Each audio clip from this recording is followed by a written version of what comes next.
Check कर लीजिए please. Okay.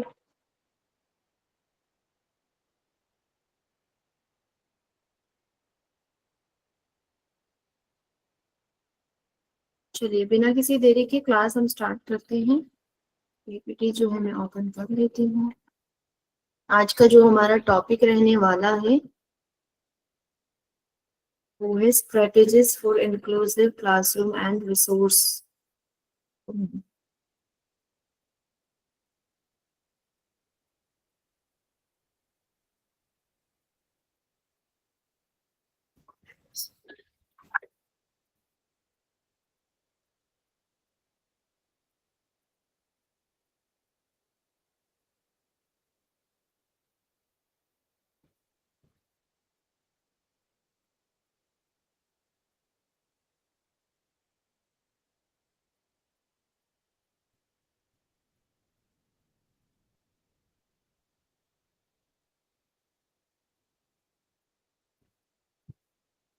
चलिए आई होप सबको पीपीटी शो हो रही होगी। एक बार जो मुझे कंफर्म करें मैम। Yes ma'am. जी शो हो रही है मैडम। दिखाई पड़ रहा है। जी मैम शो हो रही है। किसी की आवाज नहीं आ रही है। शो नहीं हो रही है। आ रही है या नहीं? नहीं शो हो रहा है। शो हो रहा है। शो नहीं हो रहा है भाई। जहाँ नेटवर्क की प्रॉब्लम है वहाँ पे नहीं शो हो रहा है, बाकी पीपीटी शो हो रही है। प्लीज कोई रिप्लाई दे एक बार कि मुझे सुन भी पा रहे हैं या नहीं। पीपीटी आवाज आ रही है। आवाज नहीं हो रही है। आवाज आ रही है, आप स्टार्ट नहीं करते सुन पा हैं। रहे हैं।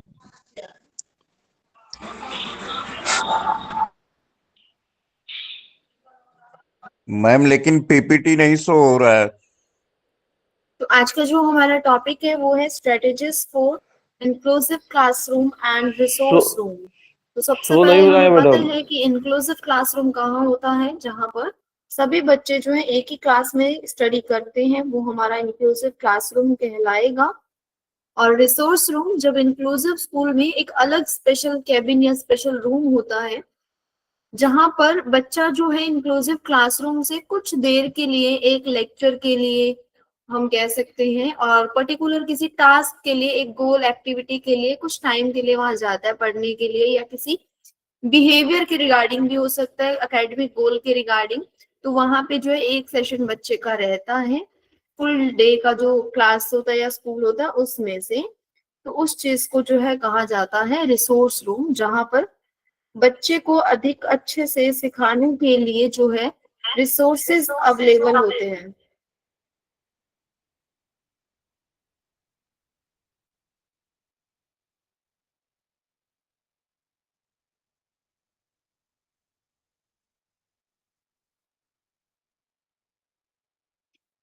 ठीक है, चलिए अब जो मैं आपके कमेंट है, टेक्स्ट मैसेज हैं जो भी, उनको देख पा रही हूँ। चलिए अब हम कंटिन्यू करते हैं।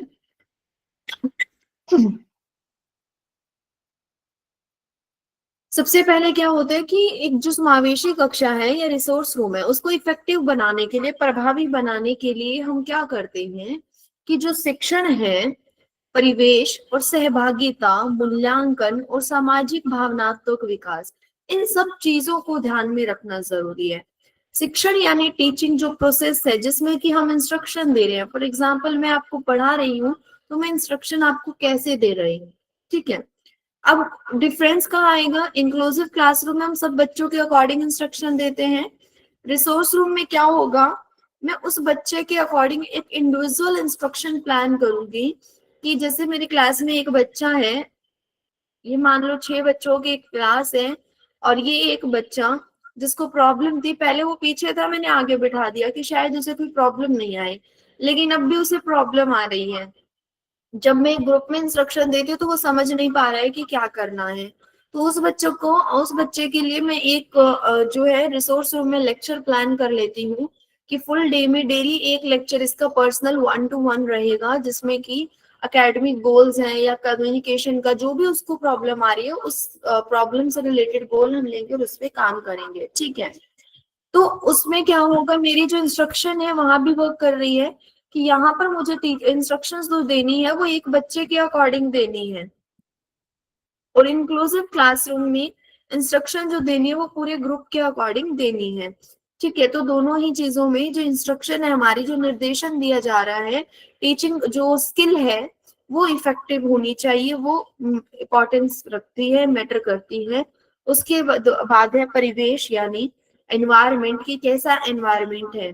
क्लासरूम जो है प्रॉपर लाइटिंग होनी चाहिए, वेंटिलेशन होना चाहिए, हवादार, यानी वेंटिलेशन का मतलब कि हवादार हो, जहां से दम घुटने वाली सी जगह ना हो बिल्कुल, और शांत होना चाहिए। आसपास जो है मार्केट नहीं हो, कोई शोर शराबे वाली, या हम कह सकते हैं कि कोई मान लो कि मैरिज पैलेस या हॉल, ऐसा पार्टी हॉल वगैरह ना हो जहाँ पे पूरे दिन गाने बजाने की आवाजें आए। तो बहुत ही शांत और हरियाली वाला सा अच्छा ऐसा स्थान होना चाहिए जहाँ पे मन लगे बच्चों का। ऐसे नहीं कि देख के लगे कि ये क्या बिल्डिंग है, कैसी है, वो चीज कि जहाँ बच्चा बैठा है ना वहाँ एक्टिवली बैठे और मन करे उसका बैठने का, रहने का, कुछ सीखने का। उसके बाद है सहभागिता। सहभागिता यानी कि बच्चा जो है वो पार्टिसिपेट करे अच्छे से, और जो है अंगेज रहे, जुड़ाव रखे, कि वो अंदर से ना खुद से प्रेरित हो सीखने के लिए, उसका मन करे कि मुझे कुछ सीखना है। और उसके बाद हम आंकलन की बात करते हैं, मूल्यांकन या असेसमेंट की बात करते हैं, तो इसमें दोनों ही हम काउंट कर सकते हैं कि मूल्यांकन जो बच्चे का कर रहे हैं, इवैल्यूएशन जो हम कर रहे हैं ना, तो वो इवैल्यूएशन कैसा होना चाहिए, बच्चे की असेसमेंट जो हम कर रहे हैं कि कैसा असेस, किस तरीके से बच्चा कर रहा है, उस असेसमेंट को इतना फ्लेक्सिबल और इतना अच्छा रखें कि वो एक रिजिड नहीं हो, कि अगर बच्चे ने छोटा लिख दिया, बड़ा लिख दिया। फॉर एग्जांपल जब हम राइटिंग का टेस्ट लेते हैं तो हमारा फोकस अगर कंटेंट पे है, तो राइटिंग के लिए अगर राइटिंग अच्छी नहीं है तो थोड़ा सा लूज मार्किंग आई गेस हम दे सकते हैं। ठीक है, क्योंकि ठीक है बच्चे की राइटिंग को इम्प्रूव अगर करवाना है तो मार्क्स कट करने पड़ेंगे, लेकिन ये भी ध्यान रखो कि सिर्फ राइटिंग की वजह से उसके मार्क्स इतने कम नहीं हो जाए कि बच्चा डिमोटिवेट हो जाए और वो देखे कि जो मैंने इतना अच्छा लर्न किया, कंटेंट की जो मेरी क्वालिटी थी वो तो देखी ही नहीं गई, सिर्फ राइटिंग देखी गई। तो इस तरह का जो एक मूल्यांकन प्रोसेस होता है जहाँ पे कि आप एक चीज पे फोकस करते हैं, वैसा नहीं होना चाहिए। ओवरऑल सारी चीजें देखी जानी चाहिए कि बच्चे का कंटेंट कैसा है, राइटिंग कैसी है, उसका प्रोसेस क्या है लिखने का, उसका मेंटल प्रोसेस क्या है, या उसका थॉट क्या है, मतलब देखो कि क्या थॉट आपको लिख के दिया है। या फिर जो चीजें है कि बच्चे का डेली ऑब्जर्वेशन या डेली बिहेवियर क्या है क्लासरूम में। हो सकता है किसी एक दिन वो टेस्ट में अच्छा नहीं कर पाया हो, कि मे बी वो रात को सोया नहीं था या कहीं बाहर था, हो सकता है जेन्युइनली वो तैयारी नहीं कर पाया हो। तो आपका जो इवैल्यूएशन का जो प्रोसेस है वो इतना फ्लेक्सिबल हो कि वो एक टाइम, पर्टिकुलर टाइम को लेकर आप असेस नहीं करें बच्चे को, बल्कि पूरा टाइम जो बच्चा आपके साथ रहता है उस चीज को ध्यान में रखते हुए करें कि बच्चे का लेवल क्या है। ठीक है, उसके बाद है सामाजिक और भावनात्मक विकास, कि सामाजिक, एक तो सोशली इंटरेक्ट बनाए बच्चे को, वो चीज हो गई। दूसरा कि भावनात्मक, इमोशनली भी तो स्ट्रांग होना चाहिए ना। इमोशनली इतना वीक नहीं होना चाहिए कि किसी ने डांट दिया, कुछ बोल दिया, दिल पे ले गया, फील कर गया, स्ट्रेस हो गया, या इतना डर गया कि दोबारा जो है उसके सामने नहीं जाना चाहता, स्कूल नहीं आना चाहता। अपनी फीलिंग्स को एक्सप्रेस करे। If the child is not feeling well, अगर जो बच्चा है उसे अच्छा नहीं लग रहा और वो आज नहीं सीखने के मन में है, तो ठीक है वो एक्सप्रेस करके बताए। फॉर एग्जाम्पल कि एक स्टूडेंट ने बोला कि आज जो है मैं सीखना पढ़ना नहीं चाहता हूँ, मेरा मन नहीं आज। अगर वो डेली ऐसे बोलता है तब वो बिहेवियर है। अगर वो एक्चुअल में वो डेली स्टडी करता है और एक दिन बाई चांस ऐसा कुछ बोल रहा है तो मे बी कोई रीजन हो सकता है, तो उसे थोड़ा ब्रेक देना चाहिए, टाइम देना चाहिए। ऐसी फ्लेक्सिबिलिटीज की हम बात करते हैं। तो जब इंक्लूसिव क्लासरूम में और रिसोर्स रूम में एक इफेक्टिव एनवायरनमेंट हम क्रिएट करना चाहते हैं ना, ये एक रियलिटी वाला जो समावेशी क्लासरूम है या रिसोर्स रूम है, तो उस टाइम पे हमें इन सब चीजों का ध्यान रखना होता है जिसके बारे में हमने अभी पढ़ा है, कि टीचिंग का भी ध्यान रखना है, परिवेश का ध्यान रखना है, सहभागिता, मूल्यांकन, भावनात्मक और सामाजिक विकास, सब चीजों का ध्यान रखना है। ठीक है, अब हम क्लासरूम, हम इनको ना डिवाइड करके पढ़ेंगे थोड़ा स्ट्रेटेजीज को, कि किस चीज के लिए क्या क्या स्ट्रेटेजीज होंगी। तो सबसे पहले स्ट्रेटेजीज है क्लासरूम एनवायरनमेंट के लिए, कि क्लासरूम का एनवायरनमेंट कैसा होना चाहिए। तो पहला चीज तो यूडीएल के प्रिंसिपल्स जो है लर्निंग के लिए उनको लागू किया जाए। यूडीएल के प्रिंसिपल्स हमने पढ़े थे, multiple means of representation, engagement and जो था हमारा एक और था presentation, engagement and expression, action and expression, ठीक है। तो उन तीनों ही यानी कि सीखने और व्यक्त करने के लिए जो कई तरीके हैं वो अपनाए जाए क्लासरूम में। आपके जो बच्चे हैं उनके अकॉर्डिंग सभी तरीकों में जो बेस्ट है आपकी क्लास के लिए वो अपनाए जाए, ठीक है। उसके बाद है सुगम भौतिक स्थान। जो भौतिक स्थान है कि मूवमेंट है जिस एरिया में, जो जहाँ पे क्लासरूम है वहां पे मूवमेंट इजी होना चाहिए। एक क्लास जहाँ पे हो लग तो सकता है 10 टेबल, लेकिन हमने क्लास में टेबल लगा रखे 15, चलने फिरने तक की जगह नहीं है। अगर वहां पे प्रॉपर मटेरियल नहीं है, टीचर बैठा बच्चों को नहीं दिखता, बच्चा बैठा हो टीचर को नहीं दिखता, तो ऐसी क्लासरूम नहीं होनी चाहिए। बहुत ही जो एक ओपन एनवायरनमेंट, क्लियर गैप वाली मूवमेंट जिस क्लास में हो सके वैसा अच्छा क्लासरूम होना चाहिए। पॉजिटिव वातावरण, सकारात्मक वातावरण होना चाहिए कि हर बच्चे को किसी को ह्यूमिलेट नहीं करना कि कोई कमजोर है कि तू तो हमेशा पढ़ता ही नहीं, तू पढ़ता किस दिन है, इस तरह के शब्द नहीं यूज करने। हर बच्चे को सम्मान देना, सहानुभूति के साथ और सपोर्ट के साथ उसकी हेल्प करना। बच्चे को ये फील नहीं करवाना कि तुम वीक हो या तुम्हें कुछ आता नहीं है या तुम लो फैमिली से हो या तुम्हारी फाइनेंशियल कंडीशन कैसी है, कोई दिखने में कैसा है। एक छोटी सी बच्ची है मेरे पास, फर्स्ट क्लास की है, और वो बच्ची का रंग जो थोड़ा सांवला है क्योंकि वो यूपी या बिहार से आई थी। तो उसको जो उसकी क्लासरूम के बच्चे हैं या गुरुग्राम में किसी स्कूल में जाती है वो बोलते हैं कि तू सुंदर नहीं है, तू काली है। सोचो कि फर्स्ट क्लास के बच्चे, और वो लड़की इतना डिमोटिवेट फील करती कि वो पूरा दिन मिरर देखना सीख गई कि मैं सुंदर नहीं हूँ क्या। वो ऐसे ऐसे करती रहती है, मैं सुंदर हूँ, मैं सुंदर लग रही हूँ या नहीं लग रही। वो जिसको भी मिलती है वो सबको पूछती है।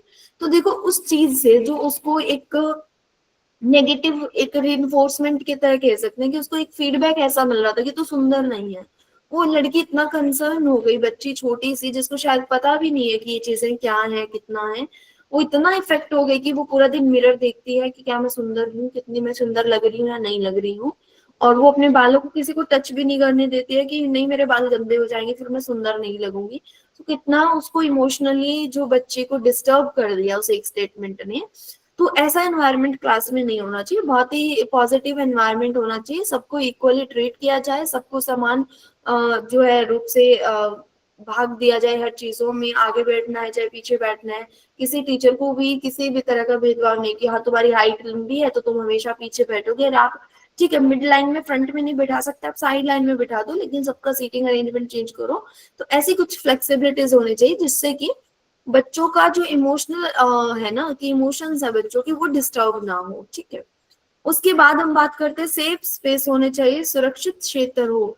देखो ये जो है ये तो क्लासरूम का भी है और स्कूल के लिए भी है कि स्कूल भी तो एक सुरक्षित क्षेत्र में होना चाहिए, और क्लास भी जो है ना वो एक सुरक्षित एरिया होना चाहिए। जैसे हम कहते हैं कि टेबल होते हैं, बेंच होते हैं, उनकी नुकीली जो नॉक उनके कॉर्नर्स है वो नुकीले नहीं हो, बच्चों को लग सकते हैं, या जो फ्लोर है इतना स्लिपरी ना हो कि बच्चा स्लिप हो जाए, इस तरीके से। और सेंसरी ब्रेक बच्चे को मिले, ये नहीं कि ओवरहेड लेक्चर पे लेक्चर लेक्चर पे लेक्चर सीखने को मिल रहा है, नहीं, इतना भी नहीं। सुरक्षित बच्चा थोड़ा ना कि जो होता है ना कि लव एंड बिलोंगिंगनेस जो मदर से आती है, मदर से बच्चा स्कूल में आ रहा है उसके बाद जो उसकी सेकंड फैमिली की तरह है, वो मदर के बाद वो अपनी फैमिली में इन्वॉल्व होता है, अपनी फैमिली के बाद जो आपके स्कूल में जब बच्चा आता है तो स्कूल में वही लव एंड बिलोंगिंगनेस कि मुझे प्रेम प्यार और मेरी केयर जो है यहाँ पे भी होती है वो फील हो बच्चे को।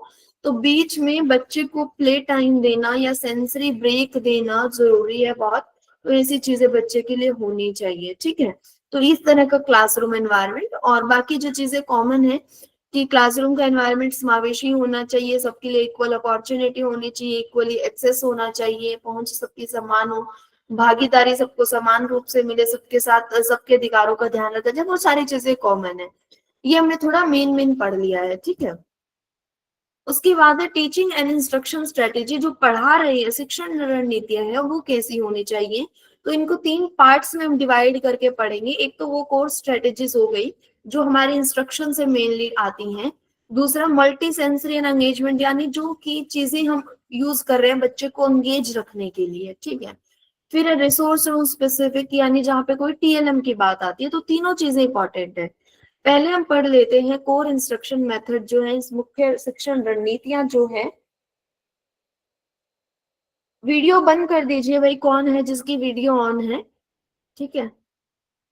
उसमें जो इंस्ट्रक्शंस है कोर, ये ध्यान से पढ़िएगा, ये हर एक जो है टीचिंग स्ट्रेटेजी बहुत इंपॉर्टेंट है और ये टीचिंग स्ट्रेटेजी पूछी जाती है मेनली। सबसे पहला है डिफरेंशिएटेड इंस्ट्रक्शन। डिफरेंशिएटेड जो इंस्ट्रक्शन है उसमें टेलर कंटेंट एंड टास्क, कि कोई भी जो सामग्री है या कार्य है उसको टेलर करे, बनाए क्लासरूम के अकॉर्डिंग, अनुकूलित करे अगर कोई चीजें जो है रिक्वायर्ड है। इसमें क्या होता है, 3 चीजें आती है, कंटेंट, प्रोसेस और जो है हमारा मेथड है एक पढ़ाने का, वो बच्चों का जो, वो सारी चीजें जो है ना कि टेलर होनी चाहिए, बच्चों के अकॉर्डिंग होनी चाहिए, डिफरेंशिएट किया जाए उन चीजों को कि बच्चों के अकॉर्डिंग जैसे रिक्वायरमेंट है उस तरह से उनको अलग कर दिया गया, कुछ चेंजेस जो रिक्वायर्ड थे वो कर दिए गए, ठीक है।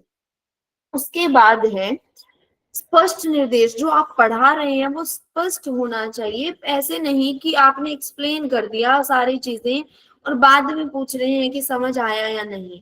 पहले एक चीज समझाएं, उसके बाद जो दूसरे पे मूव करें, बच्चे को क्लियरली पता लगे कि टीचर क्या करवा रहा है।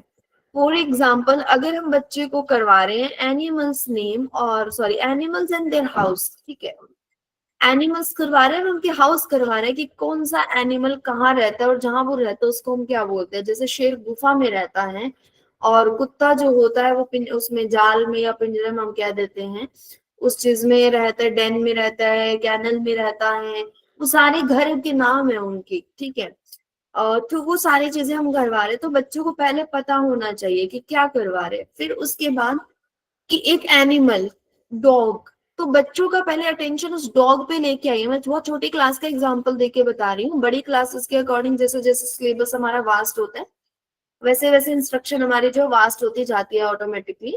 कि जैसे मैं अगर ये स्पष्ट निर्देश वाला पॉइंट कर रही हूँ तो आप लोगों को पता हो कि मैं कौन सा पॉइंट एक्सप्लेन कर रही हूँ, ताकि आपको ध्यान हो उस पर और उस चीज से वो रिलेट कर पाओ, ठीक है। तो एनिमल्स में जैसे हमने बच्चे को बता दिया, स्क्विरल का बता दिया, गिलहरी की कहाँ रहती है, तो पहले स्क्विरल को तो समझने दो बच्चे को कि स्क्विरल क्या होती है, उनके माइंड में वो इमेज आए। उसके बाद जो है गिलहरी कहाँ रहती है, वॉरेन में रहती है, यानी जो पेड़ों पे बना हुआ वो एक गुफा टाइप होता है, तो उस तरह में उसमें रहती है। तो उस चीज की पिक्चर दिखाने से पहले बच्चे को स्क्विरल क्लियर होनी चाहिए कि गिलहरी क्या होती है, कैसी होती है। उसके बाद वो चीज बताओ, वर्ड बताओ, फिर उस वर्ड की पिक्चर। तो इस तरह स्टेप वाइज चलना है, ये नहीं कि आपने मिक्स मिक्स करके चीजें पढ़ा दी और बच्चे को समझ नहीं आया कि हमने क्या तो पढ़ा और कैसे पढ़ा है, क्या स्टेप्स थे, ठीक है। 2 पॉइंट हो गए हमारे। तीसरा है कार्य विश्लेषण, की जो कार्य है, कोई भी टास्क है, कोई भी टॉपिक है, उस टॉपिक को छोटे छोटे पार्ट्स में डिवाइड कर देना, जैसे हमने किया हुआ है। स्ट्रेटेजीज हम पढ़ रहे थे, स्ट्रेटेजीज को ओवरऑल करने की बजाय पहले हमने क्या किया, एनवायरनमेंट टाइप से बांट दिया कि क्लासरूम एनवायरनमेंट कैसा होना चाहिए, उसके लिए अलग स्ट्रेटेजीज पढ़ ली हमने। अब जो हम इंस्ट्रक्शन स्ट्रेटेजी पढ़ रहे हैं, इंस्ट्रक्शन कैसे होने चाहिए और टीचिंग जो है, शिक्षण रणनीतियां कैसी होनी चाहिए, शिक्षण रणनीतियों को भी हमने 3 पार्ट में डिवाइड करके पढ़ रहे हैं कि जो एक तो आप इंस्ट्रक्शन दे रहे हो, बोल के दे रहे हो, वो कैसी होनी चाहिए और कैसे एक्सप्लेनेशन दोगे आप। दूसरा जो चीजें हैं कि आपने जो टीएलएम यूज कर रहे हो वो कैसा होना चाहिए, बच्चे को एंगेज रख रहे हो, मोटिवेट रख रहे हो, वो कैसे रखोगे। तो अलग अलग स्ट्रेटेजीज हम पढ़ रहे हैं, तो इस तरीके से आपको क्लियर होगा। अदरवाइज जब हम एक ही करेंगे तो आपको पता ही नहीं चलेगा कौन सी स्ट्रेटेजी किसके लिए यूज हो रही है। बस आपको ये पता लगेगा कि मैम ने बहुत सारी स्ट्रेटेजीज जो है एक्सप्लेन कर दी थी, किसका रिलेशन कहाँ पे कैसे, वो चीजें नहीं समझ आएगी। तो ऐसा नहीं होना चाहिए, छोटे छोटे टुकड़ों में डिवाइड करें और स्टेप वाइज उसको करवाएं, क्योंकि किसी भी निर्देशन को, किसी भी टीचिंग को, टॉपिक को आप तभी स्टेप वाइज करवा सकते हैं जब आपने उसको टुकड़ों में बांटा होगा, एक एक स्टेप जो उसके डिसाइड किए होंगे, अदरवाइज नहीं करवा पाएंगे। उसके बाद है फॉरवर्ड एंड बैकवर्ड चेनिंग। चेनिंग एक स्ट्रेटेजी है टीचिंग की, और चेनिंग में ही 2 तरह की चेनिंग होती है, एक होता है फॉरवर्ड चेनिंग, एक होता है बैकवर्ड चेनिंग। तो उसमें क्या होता है, जब चेनिंग में हम क्या करते हैं कि जब टास्क एनालिसिस करते हैं ना, मान लो एक टास्क था, उसको हमने टुकड़ों में बांट लिया, ठीक है, एक सेकंड देना मुझे। उस टास्क को हमने, फॉर एग्जांपल किसी टास्क को हमने 5 स्टेप्स में डिवाइड कर लिया, 1 2 3 और 5।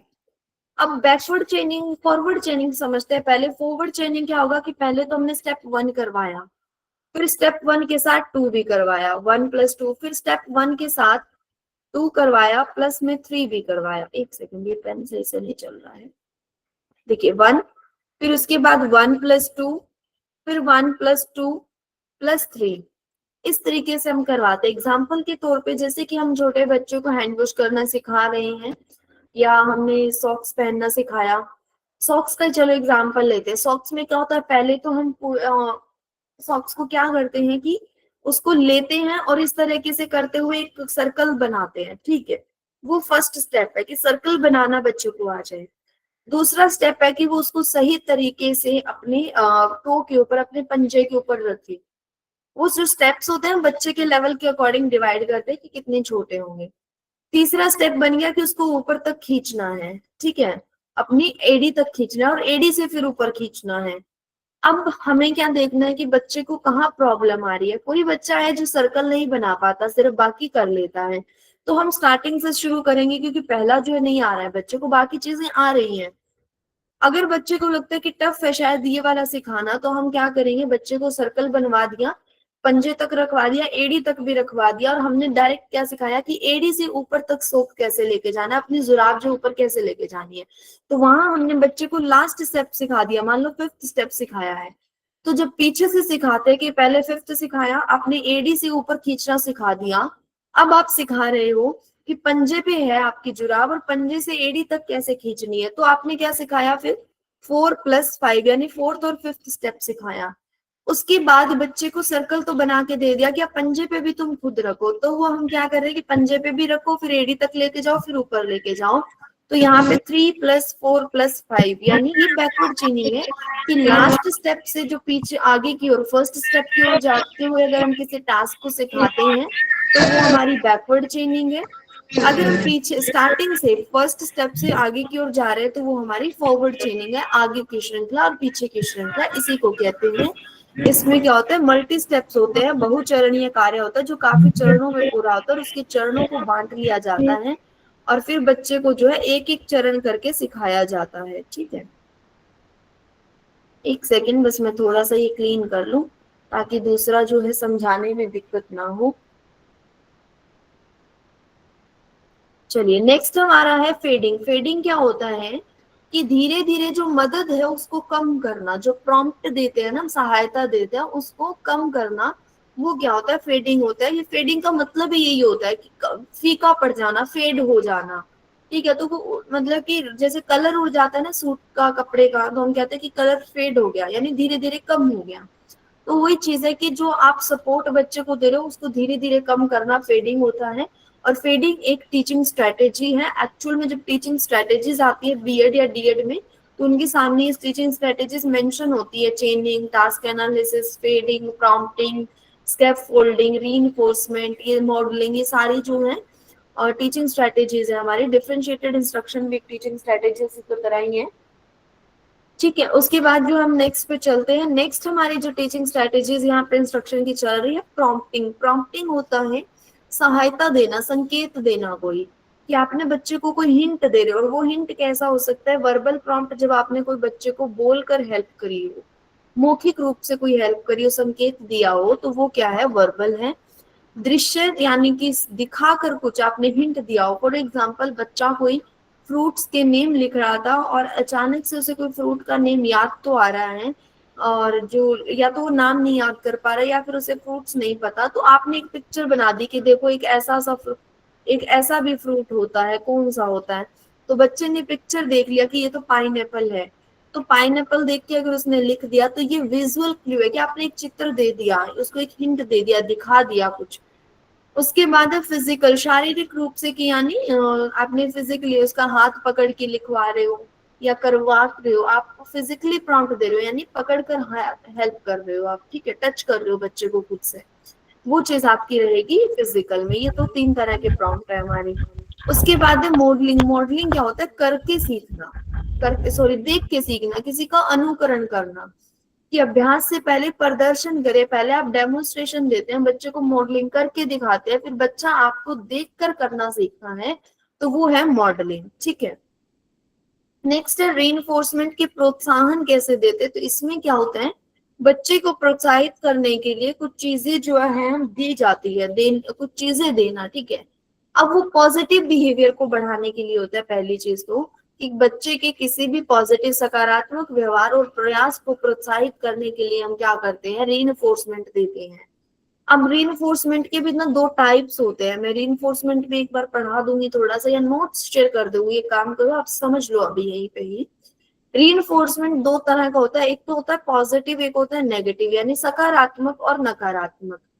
और तीसरा एक होता है पनिशमेंट, ठीक है, उसको भी इसमें मान लेते हैं कि बच्चा डर की वजह से कुछ करता है कि पनिशमेंट मिलेगी, अगर मैंने जो है अच्छा काम नहीं किया तो उसके डर से अगर कर रहा है तो वो है पनिशमेंट।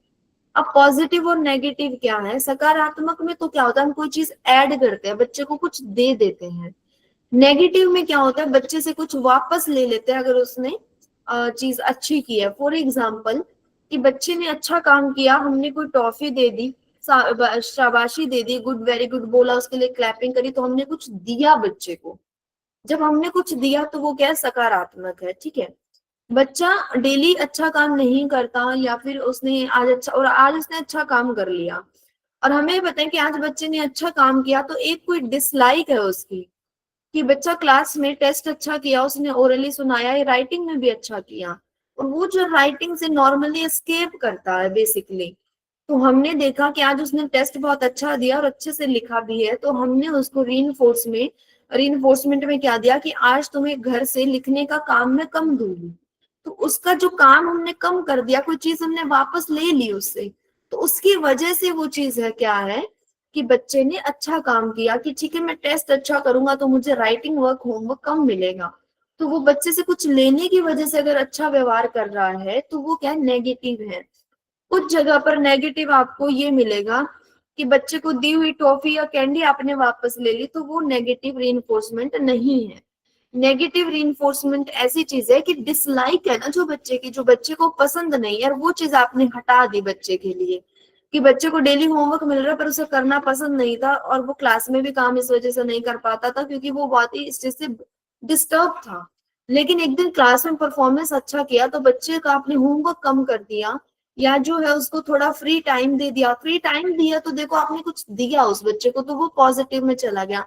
आपने होमवर्क कम कर दिया, नेगेटिव है ना। देखो होमवर्क तो करना अच्छी बात है, लेकिन आपने होमवर्क कम किसी पर्पज से किया है जिससे कि उसका पॉजिटिव बिहेवियर कहीं ना कहीं बढ़ रहा है, उसकी वजह से किया, तो वो नेगेटिव में जाता है, ठीक है। उसके बाद है स्कैफोल्डिंग। स्कैफोल्डिंग में एक लास्ट क्लास में भी बता चुकी हूँ कि सहारा देना, लेकिन उतनी सहारा देना कि जितना बच्चे को जरूरत है, और जब तक कि निपुणता ना आए, जब तक बच्चा सीख ना ले, सिर्फ तब तक सहायता देना। जैसे जैसे बच्चा सीखता जाएगा, सहायता जो हेल्प कर रहे हैं हम, उस सपोर्ट को क्या कर देंगे, फेड कर देंगे, कम कर देंगे, ठीक है। उसके बाद है एररलेस लर्निंग, त्रुटिहीन शिक्षण, कि जो बच्चा प्रारंभिक शिक्षण है ना, उसका अर्ली जो लर्निंग है उसमें गलतियां जो है कम से कम हो, ऐसा जो लर्निंग हमारी इंस्ट्रक्शन होनी चाहिए। बच्चा गलती करेगा नो डाउट, लेकिन जो बच्चे की गलतियां उसको साथ के साथ धीरे धीरे करके हमें रिमूव करना पड़ेगा। फॉर एग्जाम्पल एक बच्चा जो है जब काउंटिंग सीखी उसने, तो 1 to 100 काउंटिंग सीख गया, लेकिन टीचर ने देखा कि जब वह उसको बोला जाता है 30 और 13, तो जो टीन और टी की साउंड है एंड वाली, उसमें वो डिफरेंस नहीं कर पाता। ये स्पेशल जो बच्चे होते हैं ना, थोड़े से लर्निंग डिफिकल्टी वाले या स्लो लर्निंग के, जो बॉर्डर लाइन केसेस, उनमें भी ये प्रॉब्लम होती है अर्ली स्टेज में, ठीक है। तो वो बच्चे जो साउंड में डिफरेंस नहीं कर पाते। इंटेलेक्चुअल डिसेबिलिटी, एएसडी, एडीएचडी, देखो वो तो एक डिसेबिलिटी केसेस हो गए। में नॉर्मल सिंपल लर्निंग डिफिकल्टीज की सीखने में थोड़ा धीरे सीखते हैं, वो बच्चों की बात कर रही हूँ। उन बच्चों को भी ऐसा कंफ्यूजन होता है कि 14 और 40 साउंड में डिस्क्रिमिनेट नहीं कर पाएंगे, 13 और 30 में नहीं कर पाएंगे, और 13 और 31 जब रीडिंग को बोला जाएगा तो इसको 13 भी बोल देंगे, इसको 31 भी बोल देंगे, आगे पीछे पढ़ लेते हैं। तो ऐसी चीजें अगर एक बार रह गई तो वो पूरा 100 की काउंटिंग तक सीख गया बच्चा, लेकिन ये चीजें अगर उसकी क्लैरिटी नहीं आई है, तो ऐसे शिक्षण से बचना चाहिए, एररलेस होना चाहिए, ऐसी मिस्टेक्स बच्चा ना करे। उन मिस्टेक्स को धीरे धीरे सही करते हुए चलना चाहिए। क्योंकि अगर एक बार मैंने सीख लिया कि इसको 13 कहते हैं, तो मैं 13 ही तो बोलूंगी, मैं क्यों उसको बोलूंगी। अब जिस बच्चे ने इसको हिंदी में 30 कहना सीख लिया, उसको एक दिन से पता चला अच्छा इसको 30 भी कहते हैं, तो वो नहीं बोल पाएगा ना। उसके लिए तो वो क्या वही है। अगर मैं मान लो ये स्पेक्स है, अब इसको चश्मा कहते हैं, स्पेक्स कहते हैं। स्पेक्टेकल उसने सुना ही नहीं होगा, तो वो स्पेक्टेकल कहाँ से बोलना सीखेगा। तो जो चीजें बच्चा सीख रहा है वो किसी वर्ड के साथ ना रिलेट हो रही है। अगर हमने किसी ग्लास को ग्लास कहना सीखा ना तो ग्लास ही कहेगा। बच्चा जो उसको कुछ और प्रोनाउंस कर रहा है धीरे धीरे ना, उस चीज को आप ठीक नहीं करेंगे तो ना बाद में क्या होगा, वो उस कुछ को और ही बोलेगा उसको। जैसे मेरे पास एक बच्चा है, वो क और ख की साउंड में कंफ्यूज होता है, तो वो खेल को केल लिख देता है। और जैसे उसने आज खरबूजा लिखा तो करबूजा लिख दिया। ख में क लिख देना, क में ख लिख देना, साउंड नहीं क्लियर है उसको।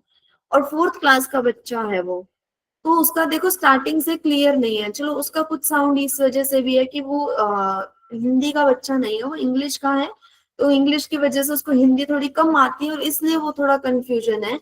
बट प्राइमरी स्कूल से जब से वो हिंदी सीखता आ रहा है, धीरे धीरे उसका कंफ्यूजन वही है और अभी भी वो लिखता है। अब धीरे धीरे उसका ये कंफ्यूजन कम हो रहा है। तो इसके लिए हमें ऐसा जो प्रॉम्प्ट है या टीचिंग इंस्ट्रक्शन ऐसी रखनी चाहिए जिससे मैं उस बच्चे को रीडिंग से पढ़ा रही हूँ कि वो खेल पढ़ेगा तो खेल लिखेगा, अगर सुन के लिखेगा तो वो खेल लिख देगा। तो वो डिस्क्रिमिनेट नहीं कर पा रहा सुन के, यानी ऑडिटरी स्किल उसकी इतनी इफेक्टिव नहीं है कि वो ख और सिमिलर साउंड में डिफरेंस कर पाए। तो ऐसे जो एरर्स है ना छोटे छोटे, वो नहीं होने चाहिए, उसको प्रारंभिक में ही रोक देना है।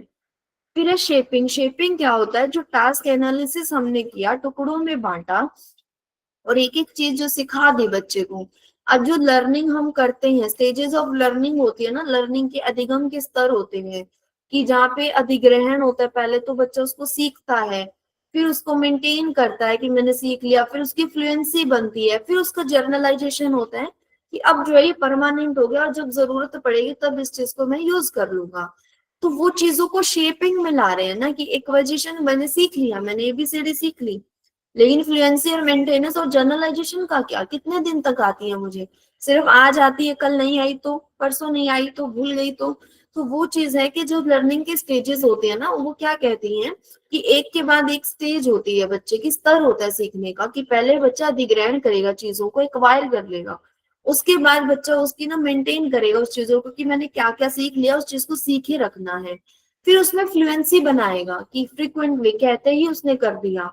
और फिर जर्नलाइजेशन वो होता है जबकि यूज डेली बेसिस पे नहीं कर रहा, लेकिन एक दिन जरूरत पड़ी, एक दिन किसी ने कह दिया अच्छा तो स्कूल जाता है, एबीसीडी सुना जरा, तो उसने सुना दी क्योंकि अब उसने सीखी हुई है, डेली नहीं सीख रहा स्कूल में, ठीक है, वो जर्नलाइजेशन होता है। तो इसी तरह जो चीजें हम सिखा रहे हैं बच्चे को, वो चाहे कोई बिहेवियर है, चाहे कोई एकेडमिक टास्क है, जैसे एबीसीडी ले लो, रंगों के नाम है, फलों के नाम है, इस तरह की कोई भी चीजें हैं, या मैं आपको टीचिंग स्ट्रेटेजी पढ़ा रही हूँ, इन चीजों को ले लो, अभी आप सुन रहे हो, एक्वायर कर रहे हो, उसके बाद आप दोबारा रीडिंग करोगे, स्टडी करोगे, सेल्फ स्टडी, वहां पे आप मेंटेन कर लोगे, फिर कुछ टाइम बाद फिर से दोबारा प्रैक्टिस करोगे ताकि आपकी फ्लुएंसी बन जाए और आपको ये चीजें टिप्स पे याद हो जाए। फिर जर्नलाइजेशन वो होगा कि जब आपसे बाई चांस किसी ने पूछ लिया या एग्जाम में आ गया या आपको क्लासरूम में यूज करना पड़ रहा है तो आप चीजें यूज कर पा रहे हो, आपका जर्नलाइजेशन है, ठीक है। तो इन चीजों को जब धीरे धीरे सुधार को प्रोत्साहित करते हैं ताकि वो एक्वायरिंग जो स्टेज है, फर्स्ट स्टेज से जर्नलाइजेशन की तरफ चला जाए, सामान्यकरण की तरफ, तो उसको कहते हैं आकृति देना, कि जो बिहेवियर, जो एकेडमिक चीज आपने सिखाई है ना बच्चे को, वो हमेशा के लिए बनी रहे, वो बदले नहीं बाद में, ठीक है। आई होप कि मैं बहुत अच्छे से टाइम लेकर धीरे धीरे चीजें सारी सिखा रही हूँ, बता रही हूँ और सबको समझ आ रहा होगा। अब हम आते हैं बहुत मल्टी अच्छा पढ़ाए सेंसरी हैं, अच्छा लग एंगेजमेंट रहा है, बहुत स्ट्रेटेजीज पे, कि जो बहुसंवेदी जो रणनीतियां हैं, जो हमारे डिफरेंट सेंसेस है, ज्ञानेंद्रिय हैं, उनको यूज करें, सेंसेस को यूज करें, जिसमें सबसे पहला तो हम यही बोलते हैं कि दृश्य, श्रवण और स्पर्श आधारित तरीके होने चाहिए। बच्चा देखकर, सुनकर, टच करके, सब चीजों को फील करके अच्छे से सीख पाए। कि अगर ठंडा और गर्म बताने से बच्चा नहीं सीख रहा तो आप एक गिलास में ठंडा और एक गिलास में गर्म पानी दे दो, ग्लास के बाहर टच करवा के देख लो, ग्लास तो गर्म देना मत, ये भी ध्यान रखना बच्चे को हाथ जल ना जाए। उसके बाद पीयर ट्यूटरिंग है। श्रवण और ऑडिटरी हमें पता है, देखकर सीखने वाला, चार्ट वगैरह हम देख लेते हैं, पिक्चर वगैरह हम देख लेते हैं, वीडियो ऑडियो जो हम उससे देखते और सुनते दोनों है, तो इस तरह के वो रहते हैं। उसके बाद है स्टूडेंट्स हेल्प ईच अदर, की जहाँ पे छात्र एक दूसरे की मदद करे, पीयर ट्यूटरिंग हो, क्योंकि कई बार क्या होता है, इंजॉयमेंट होती है इसमें। अब तो हमेशा टीचर पढ़ाए जा रहा है, हमारा इंटरेस्ट नहीं है, लेकिन जब मेरे साथ मेरी दोस्त बैठी है, वो मुझे पढ़ाएगी तो मैं और अच्छे से सुनूंगी, क्योंकि मुझे ये भी देखना है।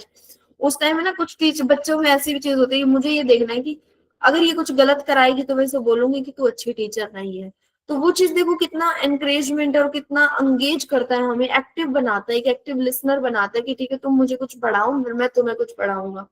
तो इस तरह ग्रुपिंग कर देना, एक दूसरे छात्र जो है एक दूसरे की मदद करते हुए सीखते हैं, इस तरह की स्ट्रेटेजीज हम यूज कर सकते हैं। दूसरा असिस्टिव टेक्नोलॉजी, जो हम कल पढ़ चुके हैं सब चीजें, और आज मैम ने एक टेक्स्ट टू स्पीच का जो, या स्पीच टू टेक्स्ट का था सारी वो आई गेस, नहीं हाँ टेक्स्ट टू स्पीच का जो है सॉफ्टवेयर कैसे यूज होता है उसकी वीडियो भी शेयर की थी।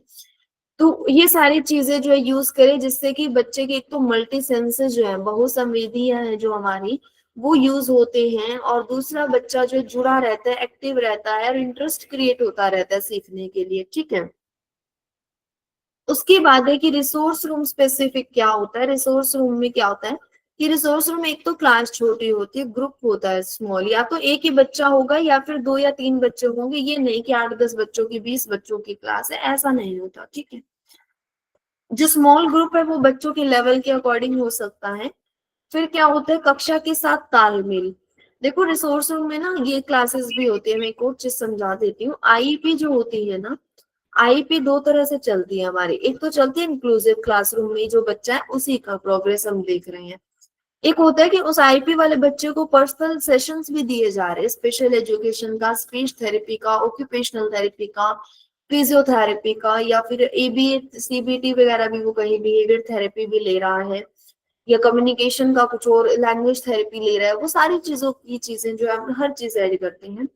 तो ओवरऑल जो चीजें होती है ना, अब क्या है कि जो बच्चा मान लो इतना स्पेशल है, सीवियर केसेस था कि वो हमेशा स्टार्टिंग से 1-on-1 स्टडी कर रहा है। अब एक दिन से तो वो उसको 20 बच्चों की 40 बच्चों की क्लास में हम नहीं बिठा सकते।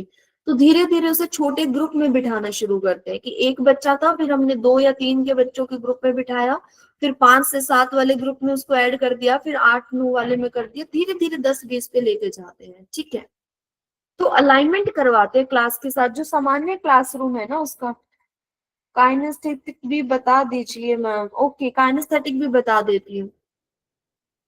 अलाइनमेंट करवा दिया क्लास के साथ। उसके बाद जो है रिसोर्स रूम में क्या होता है, इंडिविजुअल इंस्ट्रक्शन होती है जो बेस्ड ऑन आईपी गोल होती है कि बच्चा जहाँ पे कमी रह रही है, एक अकेला जो है चीजें रह रही हैं, जो एक बच्चे के अकॉर्डिंग है, वो जो इंडिविजुअलाइज्ड व्यक्तिगत शिक्षण देना कि तुम्हें नहीं आता है तो ठीक है तुम्हें ही सिखाया जाएगा, बाकी बच्चों के अकॉर्डिंग ही तुम धीरे सीखोगे तो तुम्हें धीरे सिखाया जाएगा। उसके बाद जो प्रगति है, जो निगरानी करना है, प्रोग्रेस को मॉनिटर करना है, जो भी डेटा है नियमित जांच हो, डेटा का उपयोग हो। फॉर एग्जांपल एक छोटा बच्चा जिसको हम ये सिखा रहे हैं कि फोनिक्स या एबीसीडी है, तो एबीसीडी का डिक्टेशन करने पर बच्चा कौन सा लेटर नहीं लिख रहा, अगर आज मुझे लग रहा है उसने पी और क्याऊ नहीं लिखा, तो मैं पी और क्याऊ की A to Z करवाने के बाद रिवीजन करवाऊंगी, लर्न करवाऊंगी उसे अच्छे से। अगले दिन मैं फिर नोटिस करूंगी कि उसने कौन सा पी क्या लिखा या नहीं लिखा। पहला तो मेरा फोकस यही रहना चाहिए। दूसरा फोकस ये कि उसके अलावा कोई ऐसा है क्या जो नहीं लिखा। ये होती है एक्चुअल मॉनिटरिंग। ये नहीं कि आपने A to Z हम एक वीक से करवा रहे हैं रिवीजन और अब हम 1 वीक हो गया आप देखते हैं कि कौन सा नहीं आता। ऐसे नहीं, डेली बेसिस पे आपके पास बच्चा कौन सी चीज नहीं कर रहा है, एक एक पॉइंट को आपको नोट करना है। ठीक है, एक यहाँ पे बता देते हैं काइनेस्थेटिक। अरे भाई काइनेस्थेटिक बताया ना, काइनेस्थेटिक मैटर होता है कि टच करना, टेक्टाइल जो है, टच करके सीखना। टच आप किस चीज को कर रहे हो, फॉर एग्जाम्पल एक तो जो यहाँ ब्लाइंड बच्चे होते हैं उनके लिए हम लेटर्स दे देते हैं, सैंड वाला या जो एक रफ एरिया होता है ना उसपे वो ऐसे ट्रेस करके सीख पाता है कि अच्छा ए है, ऐसी फॉर्म होती है इसकी। या दाल से आपने बना दिया, उभरा हुआ भाग कोई बना दिया, वो होता है।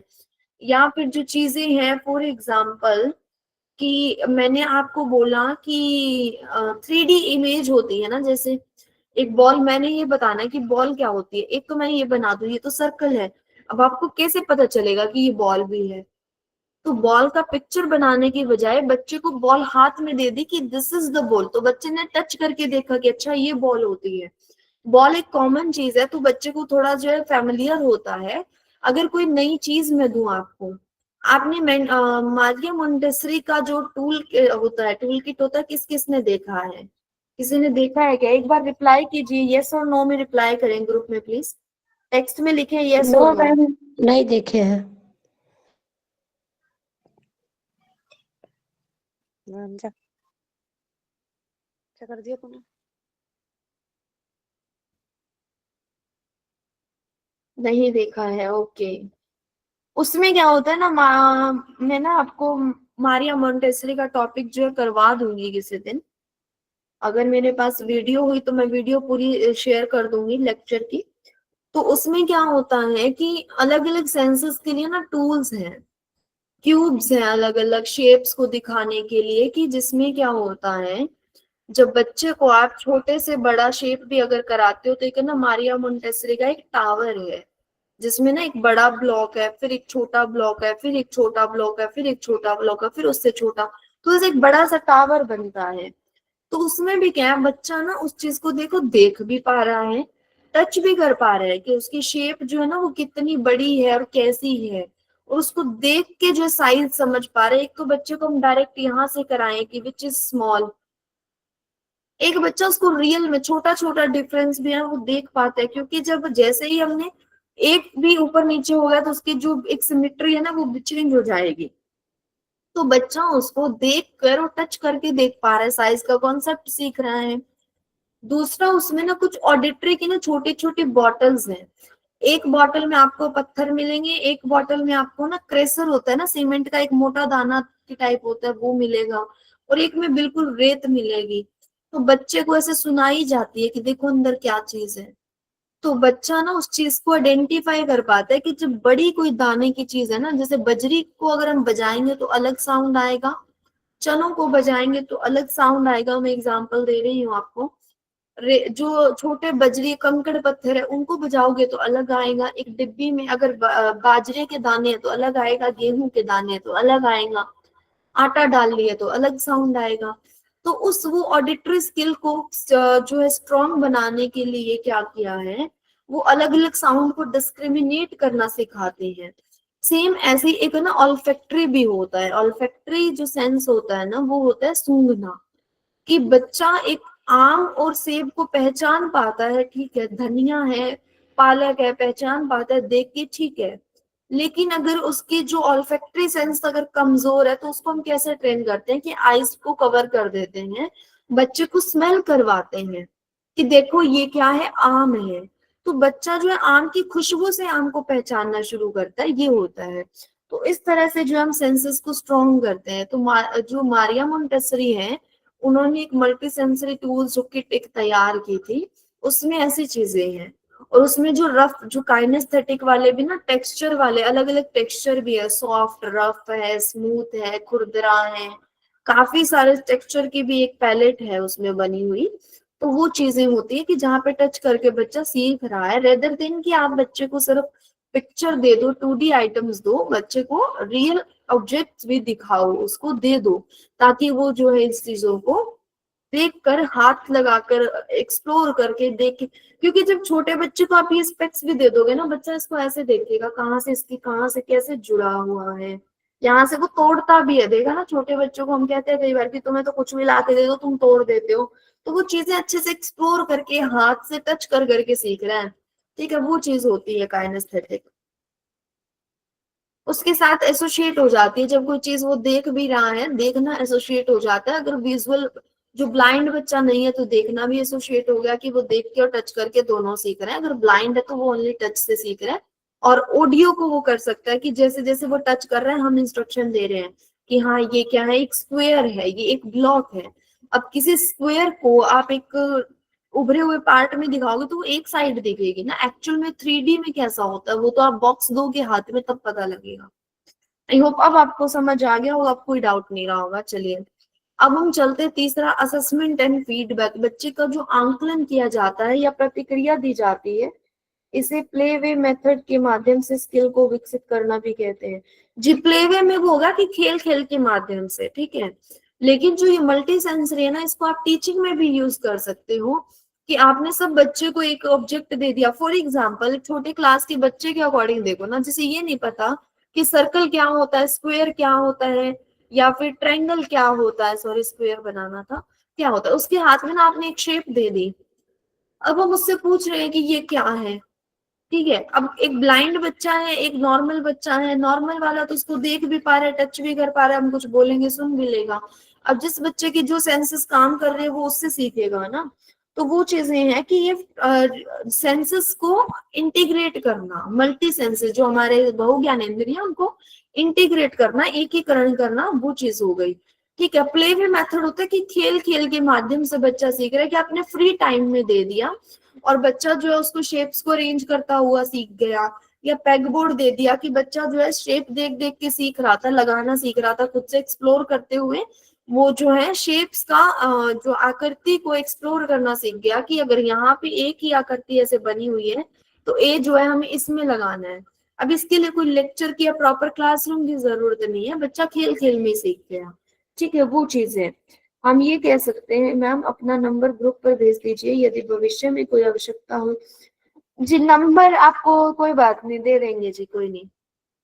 चलिए, उसके बाद जो है फॉर्मेटिव असेसमेंट। फॉर्मेटिव असेसमेंट क्या होता है कि क्विज करना, एग्जिट टिकट्स जो है कि एक तरह से ये मान लो कि जहां पर हम लर्निंग करने के लिए, सीखने के लिए कर रहे हैं, जो एक हमें पता लग जाए कि बच्चा कैसे सीख रहा है। ठीक है, एक तो वो है। फिर एक अल्टरनेटिव असेसमेंट होना चाहिए। अल्टरनेटिव असेसमेंट क्या है कि वो सिर्फ पेपर पे बेस नहीं है कि आपने ओवरऑल जो ईयर, साल के एंड में जो पेपर हुआ उसमें कैसा परफॉर्म किया, सिर्फ वो चीज पे नहीं है। ये चीजें किस पे है कि प्रोजेक्ट बच्चा कितना कर रहा है, उसका पोर्टफोलियो क्या है, पूरे साल में उसने कितने मार्क्स लिए, किन किन चीजों में पार्टिसिपेट कर रहा है, बच्चा कैसा प्रेजेंटेशन देता है, बच्चे का कम्युनिकेशन कैसा है। तो जो अल्टरन वैकल्पिक है ना कि ऑप्शनल चीजें, उन चीजों को भी कंसीडर करना चाहिए। फिर टाइमली एंड स्पेसिफिक फीडबैक। एक तो टाइम पे फीडबैक दे। अब बच्चे को फीडबैक, फॉर एग्जांपल आपके पास पेरेंट्स आते हैं, बच्चे को जरूरत आज है घर पे, क्योंकि जो चीजें स्कूल में सीख रहे हैं ना, सेम चीजें पेरेंट्स घर पे भी करवाते हैं, होमवर्क। तो अगर आपने बता दिया बच्चे के पेरेंट्स को कि A to Z जो इसका चल रहा है, लेकिन M और N में ना ये कंफ्यूज हो जाता है, तो आप उसी का प्रैक्टिस करवाइए। तो देखो, सेम टाइम पे जब आप ये प्रैक्टिस करवा रहे हो, पेरेंट्स भी A to Z करवा रहे हैं, तभी आपने अगर ये फीडबैक दे दिया कि इसमें कंफ्यूज है, तो दोनों जगह सेम प्रैक्टिस चलेगी, तो बच्चा जल्दी उन चीजों को सीख लेगा। और बच्चे को भी आप बताएं कि देखो आपको यहाँ पे कंफ्यूजन है, तो इन चीजों को अच्छे से याद रखना, अलग से हाईलाइट करके बता दो। उसके बाद क्या कि अगर आपने पेरेंट्स को स्पेसिफिक टाइम पे देना क्यों जरूरी है, आप देखो बच्चे ने A to Z कर लिया, अब आप बता रही हो कि बच्चा ना, देखो जब आप A से M या N तक आए, तब आपने देखा कि आगे तो कंटिन्यू तो कर दिया, लेकिन अभी भी ना बाकी चीजें तो सीख रहा है, लेकिन M और N पे कंफ्यूजन है। उसको टाइमली बताया तो पेरेंट्स ने भी ध्यान किया, आपने भी किया, बच्चा सीख गया। लेकिन अब बच्चा जो है ना CVC वर्ड पे आ गया, जो हमारे क एट होता है ना, ये CVC वर्ड होते हैं, कॉन्सोनेंट, वोवल और कॉन्सोनेंट इनको बोलते हैं। ये मैं पेडागोजी में आता है, वैसे ये इंग्लिश पेडागोजी का सब्जेक्ट है, फोनिक वाला। जब बच्चा लेटर वर्ड्स पे चला गया, तब आप पेरेंट्स को बता रहे हो कि इसको M और N में कंफ्यूजन है, तो वो आपका फीडबैक फिर टाइमली नहीं हुआ ना। जब जरूरत थी फीडबैक की, तब आप फीडबैक नहीं दे पाए, तो अब आप लेट फीडबैक दे रहे हो, तो बच्चे का जो एक प्रोग्रेस था वो कहीं ना कहीं डिस्टर्ब हो गया, और वो उस तरीके से नहीं कर पाया जब अगर आप टाइमली फीडबैक दे देते तो शायद हो जाता। ठीक है। उसके बाद है डेटा बेस्ड डिसीजन मेकिंग। जो आपके पास पूरा डेटा है ना, जो आपने अल्टरनेटिव असेसमेंट के पोर्टफोलियोज बनाए, बच्चे के प्रोजेक्ट्स देखे, कम्युनिकेशन, पर्सनालिटी, उसका बिहेवियर, उसके जो क्या क्या कितने टेस्ट लिए उसने, किन किन एक्टिविटीज में बच्चा पार्टिसिपेट करता है, कितना एक्टिव है, और बाकी जो उसके क्विज होते हैं, कंटेस्ट होते हैं, या कोई भी चीजें। ये एग्जिट टिकट क्या आ गया, मुझे थोड़ा सा, मैं भी इसमें कंफ्यूज हो रही हूँ, इसके बारे में मैं बाद में बताऊंगी आपको, देख के चीजें जो क्लियर करूंगी, बिना किसी क्लैरिटी के कोई गलत चीज जो मिस इंटरप्रेट मत करना अपने आप से। कोई टेस्ट वगैरह जो भी हम ले रहे हैं, सबके बेसिस पे जो है, जो डेटा आधारित तो है ना, हमारे पास जो डेटा है उसके आधार पे आप कोई निर्णय लें। ऐसे ही नहीं बच्चे को कि हवा में ही कुछ बोल दिया, हाँ हाँ अच्छा कर रहे हो, ठीक है चलते जाओ, सीख जाओगे, कोई बात नहीं। बच्चे की कमी कहाँ है वो बच्चे को भी बताएं, बच्चा कहाँ पे और अच्छा कर रहा है वो भी बताएं, और जहाँ पे कमी है वो भी बताएं, दोनों चीजें इक्वली बताएं। क्योंकि अगर अच्छा करता हुआ बताओगे तो बच्चा मोटिवेट होगा, और जो कमी बताओगे उस चीज को फुलफिल भी करने की कोशिश करेगा, और सेम टाइम पे पेरेंट्स को भी फीडबैक देना। ठीक है।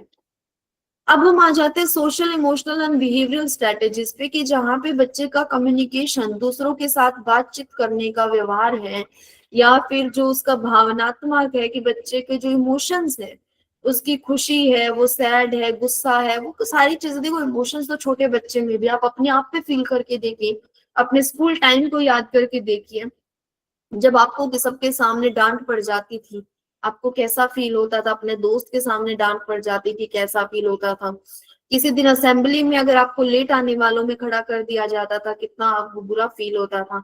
स्पेशली वो लोग सोचो जो डेली जल्दी आते थे, लेकिन आपको एक दिन लेट आने पर भी वहां खड़ा कर दिया गया, कोई कंसेशन नहीं दिया गया। ठीक है, तो वो चीजें जो है हमारे कहीं ना कहीं इमोशंस को, हमारे मेंटल एक जो बैलेंस होता है ना, हमारा मानसिक संतुलन है, उसको इफेक्ट भी कर सकता है कई बार। तो वो चीजें कैसी होनी चाहिए, सारी चीजें जो है कंसीडर की जानी चाहिए।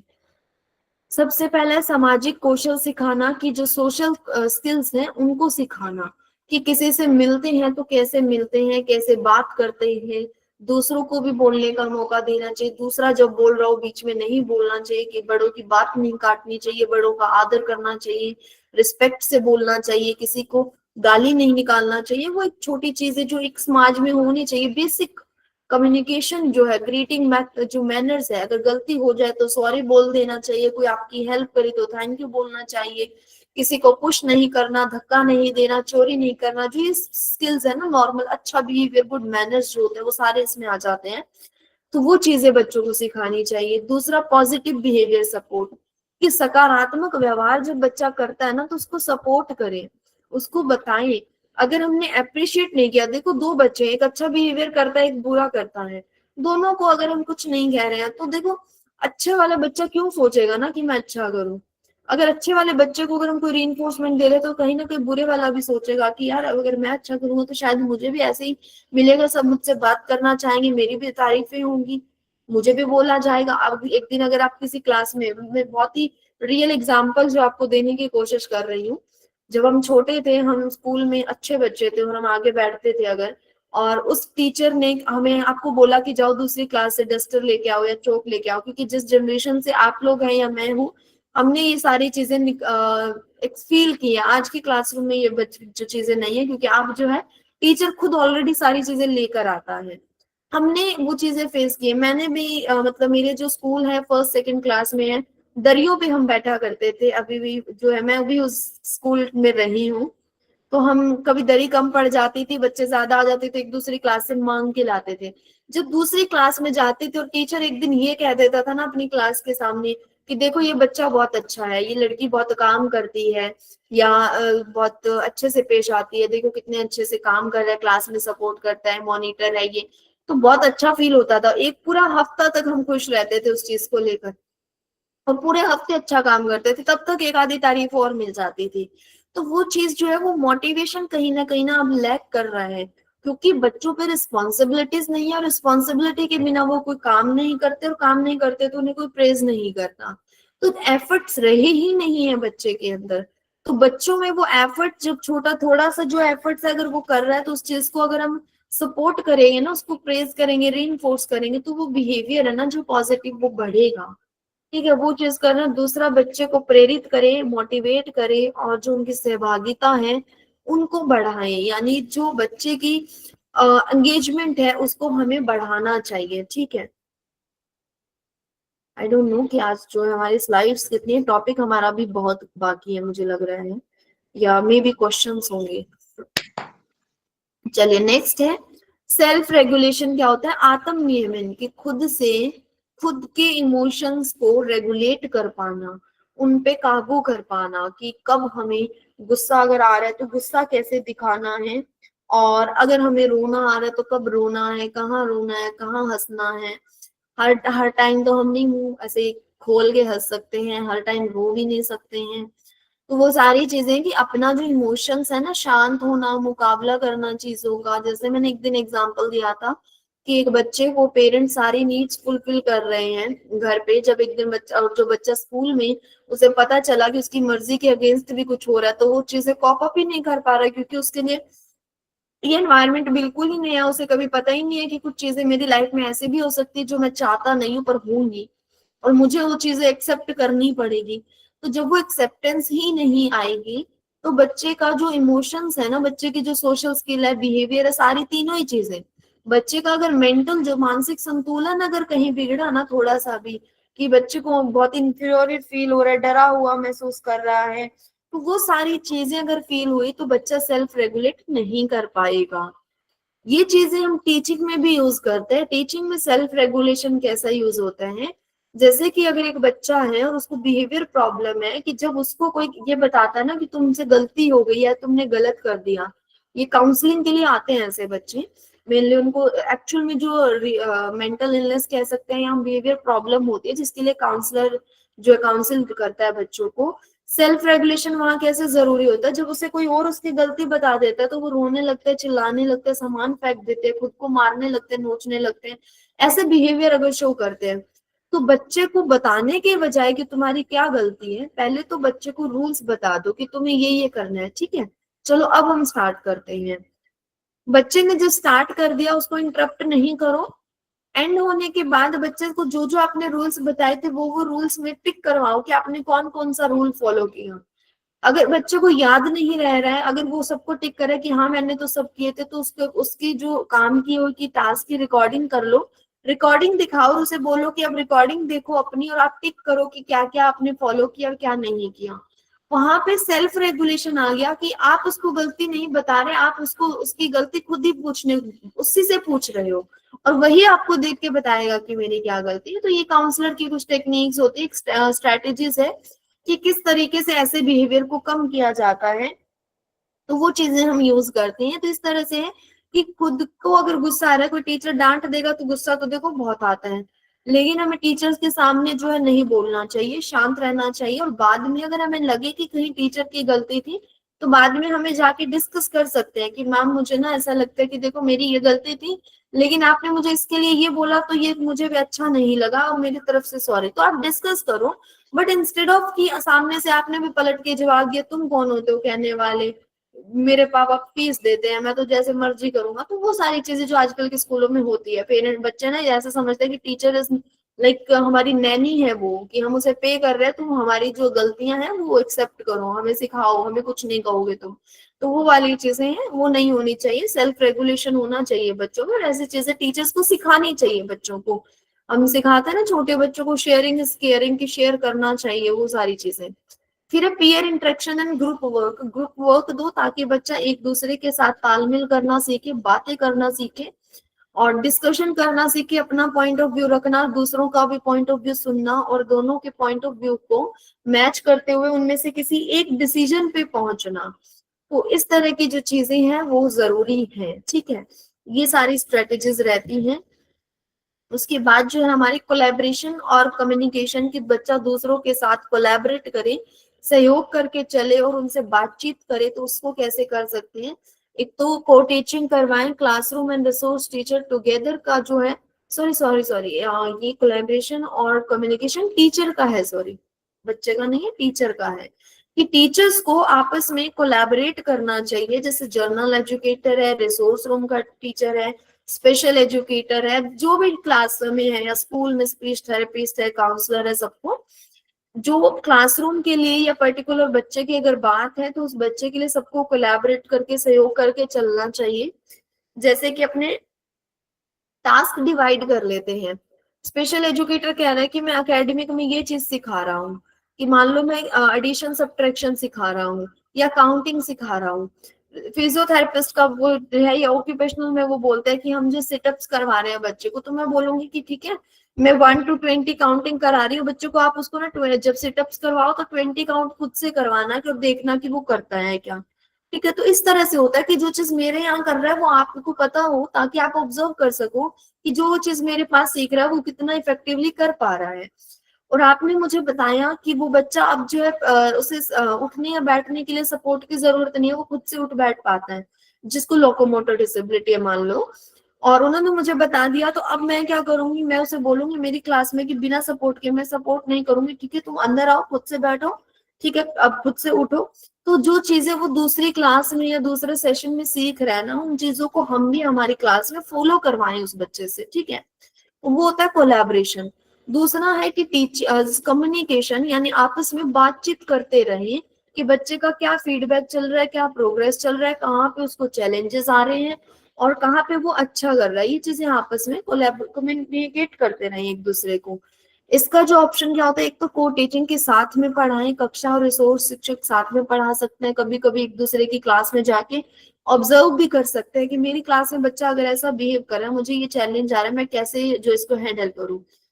अगर मुझे क्लियरली इसके सिम्टम्स मिल जाते हैं, मैं उस चीज को कैच कर पा रही हूँ कि कैसे सॉल्व हो सकता है, तो ठीक है।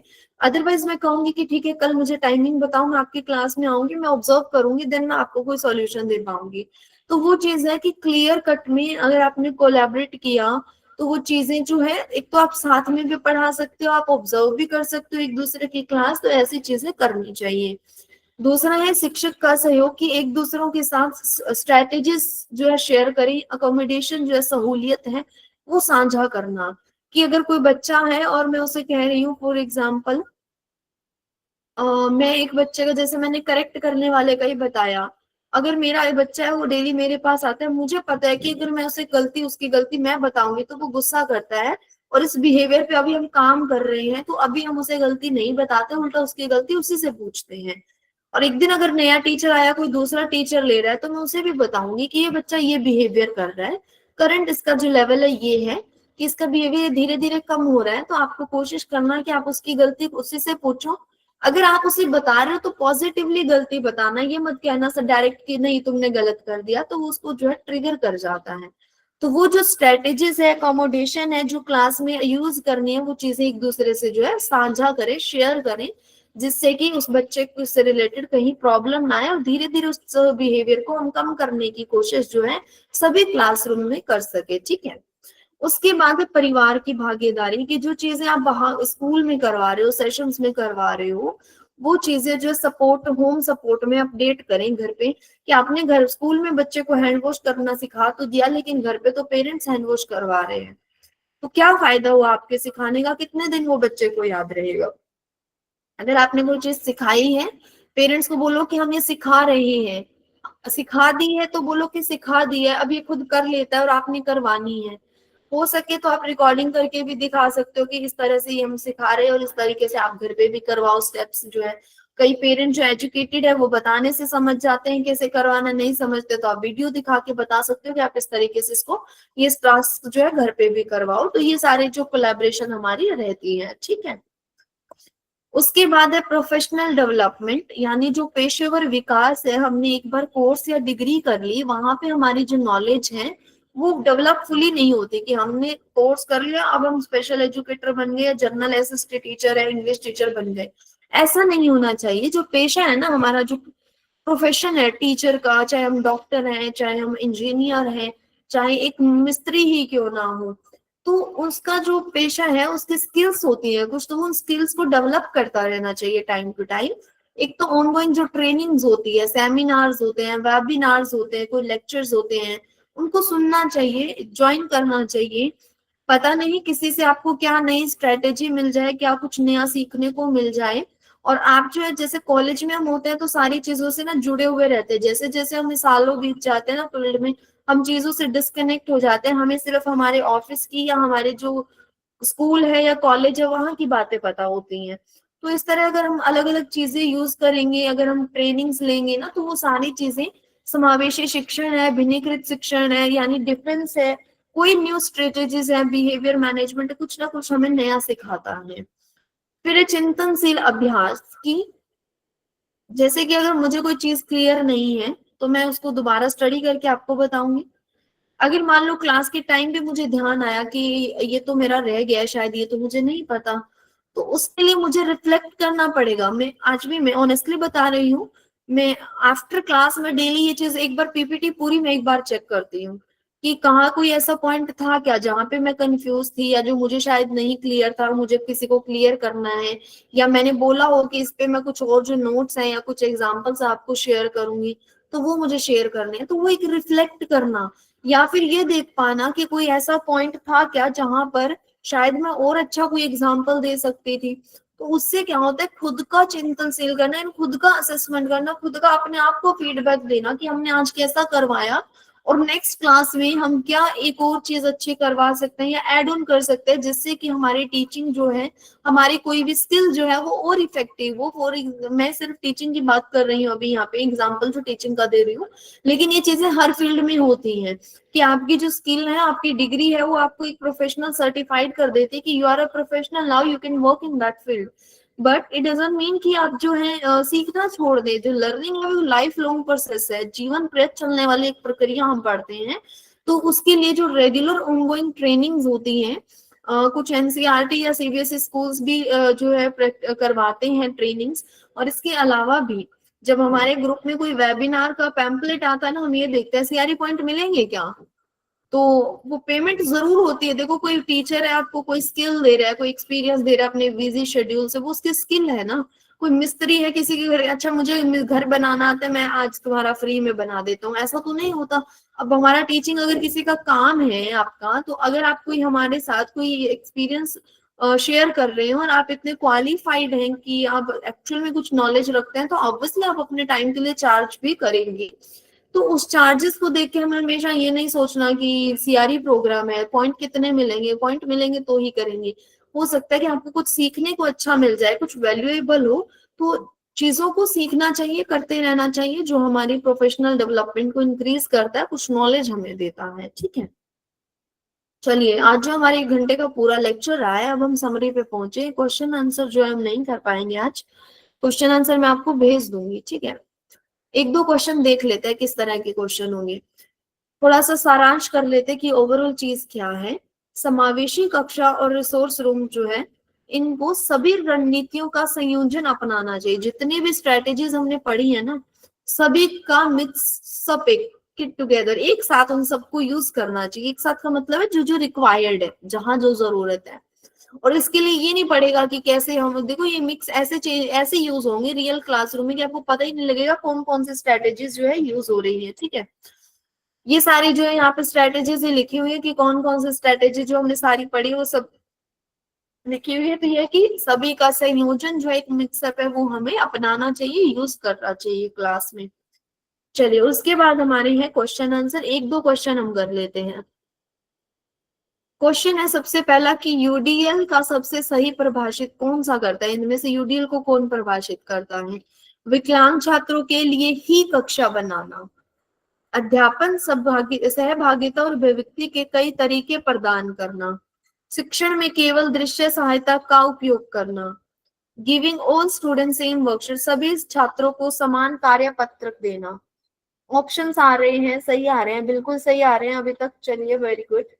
ऑप्शन बी जो है इसका करेक्ट आंसर है हमारा, कि अध्यापन यानी पढ़ाने के लिए, सहभागिता के लिए और अभिव्यक्ति के लिए कई तरीके प्रदान करना।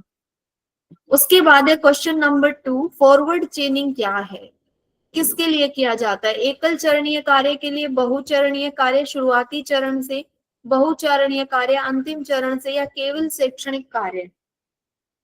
चलिए इसका आंसर दीजिए। फॉरवर्ड चेनिंग, दीपक चंद्र जी आपका ऑप्शन गलत है, आपने गलत आंसर दिया है। आशीष राठौर जी का भी आंसर गलत है।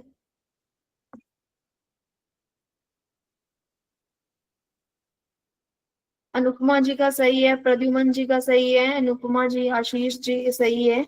देखिए फॉरवर्ड का मतलब क्या होता है, फॉरवर्ड काउंटिंग पता है ना, फॉरवर्ड काउंटिंग 1 2 3 4 5 जाना। बैकवर्ड काउंटिंग क्या होती है, 5 4 3 2 1 आना। तो सेम चीज है। तो अब देखो फॉरवर्ड जाना है तो फॉरवर्ड तो एक से जाना है ना, एक से जाना है तो पहला चरण है, शुरुआती चरण है, तो बी ऑप्शन सही होगा। चीजों को समझिए फिर आंसर कीजिए। आज तो अभी टॉपिक किया है, अभी गलत बता देंगे तो बाद में एग्जाम में क्या करोगे। अब बैकवर्ड चेनिंग पूछ लिया, बैकवर्ड चेनिंग का तो चलो पता ही लग गया, बैकवर्ड पीछे जाना, पीछे से आगे की ओर जाना है। कार्य का पहला चरण नहीं है, कार्य का मध्य चरण, मध्य बीच वाला कोई ऑप्शन ही नहीं है। ठीक है, लास्ट कार्य का अंतिम चरण पहले करना, किससे शुरू होता है ये यहीं पे लिखा हुआ है। ठीक है, अंतिम चरण से शुरू होता है या कार्य का कोई भी चरण। सी ऑप्शन, वेरी गुड, अब सही आ रहा है, सी ऑप्शन है। टास्क एनालिसिस का प्राइमरी उद्देश्य क्या होता है, कार्य विश्लेषण। जटिल कार्यों को छोटे छोटे चरणों में विभाजित करना, सभी छात्रों को एक साथ समूहबद्ध करना, केवल मौखिक निर्देश देना या संपूर्ण सहायता को कम करना।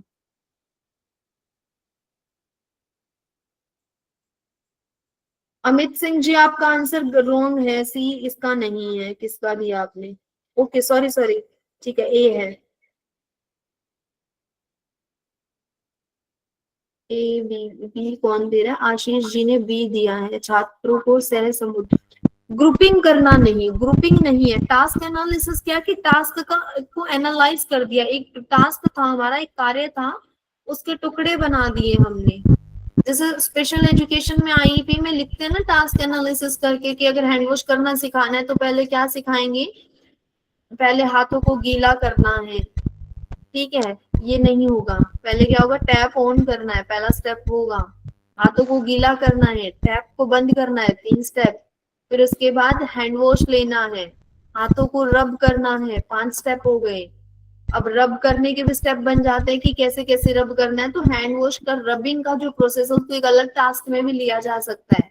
उसके बाद फिर से टैप ऑन करना है, हैंड्स को अच्छे से वॉश करना है, पानी से साबुन उतारना है, फिर टैप बंद करना है, फिर हैंड्स को वाइप करना है। तो 8-10 स्टेप बन जाते हैं।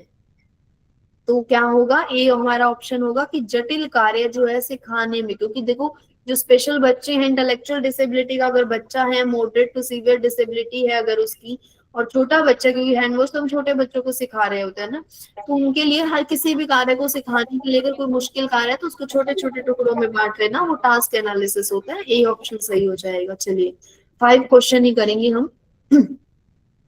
निम्नलिखित में से कौन शिक्षण में फेडिंग का उदाहरण है? फेडिंग क्या होता है बताओ। चलो, जैसे जैसे स्वतंत्र होता है संकेतों को धीरे धीरे कम करना, एक ही निर्देश कई बार दोहराना, केवल समूह कार्य देना, छात्रों द्वारा की गई गलतियों की अनदेखी करना। वेरी गुड, अभी तक तो आंसर सही आ रहे हैं।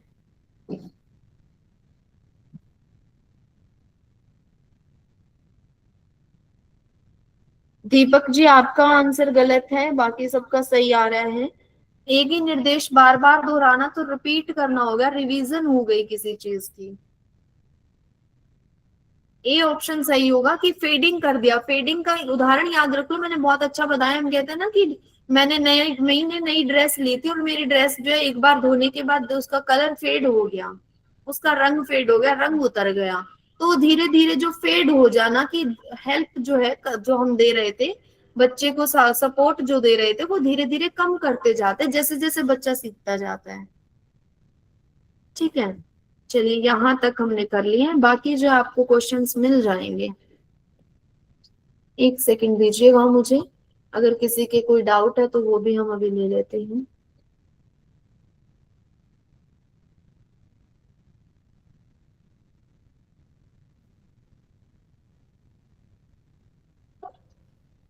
चलिए, अभी अगर आप किसी का कोई डाउट है, आप टेक्स्ट में भी लिख सकते हैं और माइक ऑन करके भी पूछ सकते हैं।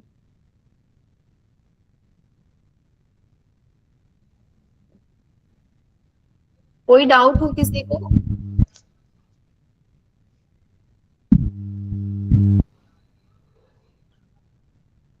आज लगता है कि क्लास काफी अच्छी चली है, क्योंकि अभी तक जो है 500 पार्टिसिपेंट्स बने हुए हैं, सभी एस्पिरेंट्स हैं अभी भी। अदरवाइज जाते जाते इस टाइम तक जो है रिमूव करना शुरू हो जाते हैं, कुछ रिमूव कर जाते होते हैं। चलिए, मैं किसी की आवाज सुन नहीं पा रही हूँ अभी। अगर कोई बोल रहा है तो प्लीज मुझे बताएं, टेक्स्ट मैसेज। बहुत अच्छा समझ में आया। Thank you ji. क्लास बहुत अच्छा रहा मैम, थैंक यू। मैम आपकी क्लास बहुत ही अच्छी होती, समझाने का आपका तरीका बहुत अच्छा है। Thank you so much sir. एक एक करके प्लीज बताइए, मैं जो सबको एक साथ नहीं सुन पाऊंगी। आज आपकी क्लास भी बहुत अच्छी थी और हमारे साथी लोग बहुत धैर्य से सुने, कहीं कोई डिस्टरबेंस नहीं हुआ। जी सर, आज का टॉपिक ऐसा था कि बहुत ही नॉलेजेबल था और पढ़ाने को लेके था, क्योंकि हम सब टीचर्स हैं। कहीं ना कहीं कोई कार्य कर रहा है और कोई जो है करने वाला है, तो ये जो है हमें कहीं ना कहीं ये सिखा रहा था कि लेक्चर कैसे लेना है और कैसे पढ़ाना है सबको। तो बहुत इंटरेस्टिंग था और चीजें जो है बहुत ज्यादा डिटेल में ना होकर एक एक चीज जो थी पॉइंट ऐसे थे कि बहुत ही इंटरेस्टिंग जो टॉपिक थे आज। तो अब जो हमारी क्लासेस रहने वाली है वो ऐसे ही रहने वाली है, क्योंकि डिसेबिलिटीज थी ना वो थोड़ा मेडिकल टर्म्स की थी,